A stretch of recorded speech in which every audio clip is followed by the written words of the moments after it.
Assalamualaikum. Salam sampai pun. Ha. Ada balik dulu, Balik mana? Balik rumah. Apa? Oh, kok iya pun. Hantarlah dulu ke bilik. Mak dah siapkan bilik Aisyah ke atas. Ya? Masuk. Salah. Kau masuk.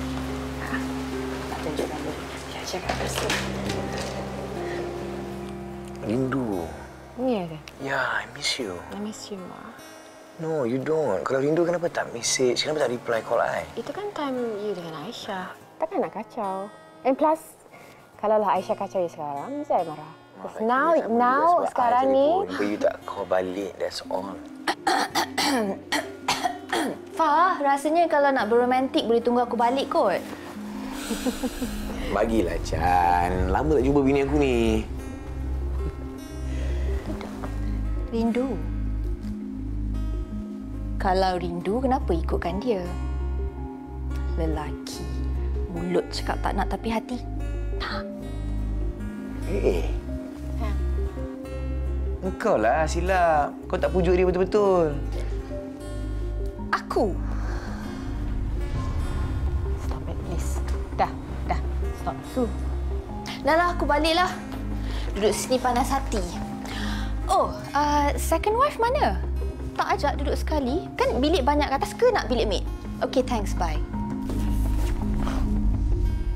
Baiklah dia. Memang macam tu dah. Dia dah berapa hari dah buat macam tu dengan I. Mak nak minta Aisyah banyak-banyak bersabar. Ya? Aisyah tahu kan, Adam tu masih dingin lagi dengan Aisyah. Tapi apa yang Mak nampak, dia seorang yang baik. Bagilah dia masa biar dia sesuaikan diri dalam keadaan macam ni. Ya, Aisyah? Dalam masa yang sama, Aisyah tetap menjalani tanggungjawab seorang isteri pada suami. Ya, Mak. Aisyah faham. Tak masalahnya sekarang ni Aisyah dengan Abang Adam dia ikut lagi Mak. Kita orang tengah biasakan diri dengan keadaan ni. Dengan Aisyah, bukan sedang jadi nombor 2.